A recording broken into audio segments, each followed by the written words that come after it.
5। क्या तुम यह समझते हो कि पवित्र शास्त्र व्यर्थ कहता है? तुम ये समझते हो कि पवित्र शास्त्र व्यर्थ कहता है? जिस आत्मा को उसने हमारे भीतर बसाया है, जिस आत्मा को उसने हमारे भीतर बैठाया है, क्या वह ऐसी लालसा करता है? क्या वह ऐसी लालसा करता है जिसका प्रतिफल डाहा हो? जिसका प्रतिफल डाहा हो? जो परमेश्वर ने अपना आत्मा दिया है, क्या जिसका प्रतिफल डाहा हो? वो तो अधिक अनुग्रह देता है। हाँ, वह तो और भी अनुग्रह देता है। और भी अनुग्रह देता है, और भी अनुग्रह देता है। अनुग्रह का मतलब, हाँ पढ़ो।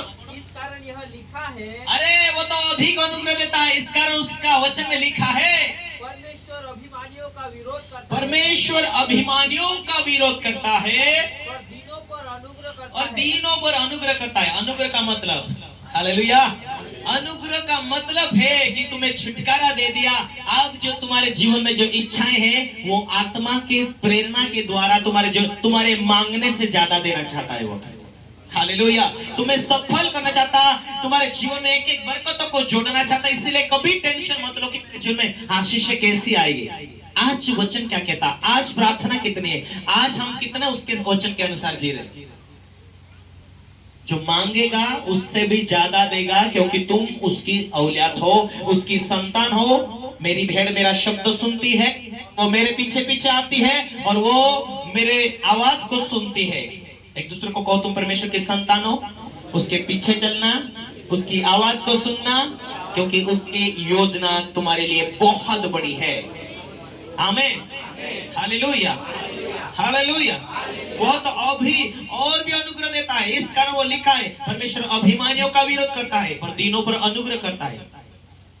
आगे, इसीलिए परमेश्वर के अधीन इसीलिए परमेश्वर के अधीन हो जाओ और शैतान का सामना करो। परमेश्वर के कैसे अधीन हो जाएंगे? वचन के साथ, प्रार्थना के साथ, एकता के साथ। इसीलिए तुम परमेश्वर के अधीन हो जाओ। आगे पढ़ो, इसलिए तुम परमेश्वर के अधीन हो जाओ, शैतान का सामना करो, तो वह तुम्हारे पास से भाग निकलेगा। जो वचन को चुराने के लिए आया, क्रोध देने के लिए आए, तो वो तुम्हारे पास से क्या हो जाएगा? भाग जाएगा। शैतान भाग जाएगा। जो आज तुम्हें सता रहा, परेशानी दे रहा, बीमारी दे रहा, वो भाग जाएगा। आगे पढ़ो, परमेश्वर के निकट आओ, परमेश्वर के निकट आओ, वह भी तुम्हारे निकट वह भी तुम्हारे निकट आएगा। हे पापियों, हे पापियों, अपने हाथ शुद्ध करो, अपने हाथ शुद्ध करो, अपने मन शुद्ध करो, अपने हृदय शुद्ध करो, अपने आंखों को शुद्ध करो, अपने विचार को शुद्ध करो। हालेलुया। इसलिए परमेश्वर के अधीन हो जाओ, शैतान का सामना करो, शैतान भाग निकलेगा। परमेश्वर के निकट आओ तो वो भी तुम्हारे निकट आएगा। अपने हाथों को शुद्ध करो, दूषित लोग अपने हृदय को पवित्र करो। दुखी हो, शोक करो, रो, तुम्हारी हंसी शोक में, तुम्हारा आनंद उदासी में बदल जाएगा। तुम्हारा दुख कैसा बदल जाएगा? हालेलुया, शोक में बदल जाएगा। तुम्हारा आनंद उदासी जो है वो आनंद के साथ बदल जाएगी। प्रभु के सामने दीन बनो तो वो तुम्हें शिरोमणि बनाएगा। एक दूसरे को, प्रभु के सामने दीन बनो तो तुम्हें वो शिरोमणि बनाएगा। हालेलुया, हालेलुया, हालेलुया, आमीन। प्रभु के सामने दीन बनो तो वो तुम्हें क्या बनाने वाला है? शिरोमणि बनाने वाला है। शिरोमणि का मतलब है परमेश्वर तुम्हें सिर बनाएगा, आशीषों में आगे रखेगा। हालेलुया। तुम्हारी प्रार्थना रुकना नहीं चाहिए। पहला पत्रस 3:7 निकाले। हालेलुया। आज पारिवारिक जीवन यदि अच्छा नहीं है, जहां 2 या 3 मेरे नाम से एक मन होते, वहां मैं होता हूं। प्रभु ने कहा, यदि जितने लोग पति पत्नी हैं, क्या तुम एक मन हो? क्या तुम अब बाकी जो पत्नियां हैं वो पति के अधीन रहे? हे पतियों, अपनी पत्नी को अपने देह समझो, अपने देह के समान प्रेम करो। पत्नी को निर्बल पात्र समझकर उसका आदर सत्कार करो। निर्बल पात्र है, वो तेरा सहायक है, वो तेरा शरीर का एक अंग है, परंतु वो तुझसे थोड़ा कम है। तेरा शरीर का एक अंग है, ये समझ कर चलो। बोलो यीशु मसीह की हालेलुया। पारिवारिक जीवन की मैं सलाह देना चाहता हूं। जो पारिवारिक जीवन में मैं जिसकी आज गवाही देने वाला हूं उसको कुछ इनाम भी देने वाला हूं, जिसने सासू का रोल हमारे सामने विश्वास में आए तब से सासू का रोल किस रीति से निभाया उसको आज इनाम देंगे। जिसने बहू बनकर आई, बहू बनकर कैसा रोल निभाया उसको भी इनाम देंगे। Hallelujah, hallelujah. वो बड़ा नहीं हो सकता, वो छोटा हो सकता है, लेकिन कलीसिया के लिए बहुत आशीष का कारण होने वाला है। तारीफ करो परमेश्वर को, महिमा दो। ऐसा कलीसिया सुनने में, देखने में, सारी बातों में निपुण होनी चाहिए। बहू नंबर 1, सासू नंबर 1, ऐसा जीवन होना चाहिए कलीसिया के अंदर, विश्वासी लोगों के अंदर।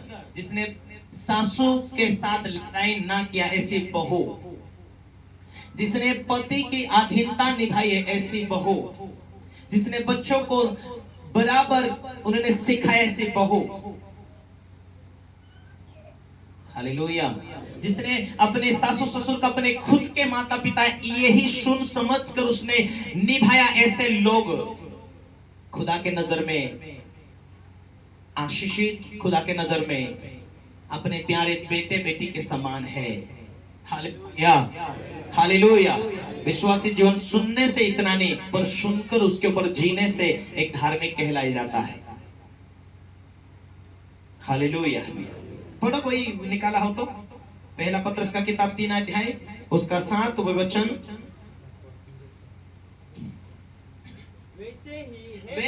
वैसे ही है पतियों, तुम भी बुद्धिमानी से पत्नियों के साथ जीवन निवारण करो, और स्त्री को निर्बल पात्र जानकर उसका आदर करो, यह समझ कर कि हम दोनों जीवन के वरदान के वारिस हैं, जिससे तुम्हारी प्रार्थना रुक ना जाए।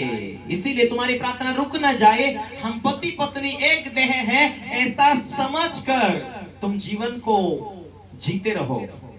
तेरा पति विश्वास नहीं करता, मत कुड़कुड़ कर, वो तू धार्मिकता की गहराई में बढ़ेगा, तेरे कारण वो विश्वास में चेंज करेगा परमेश्वर।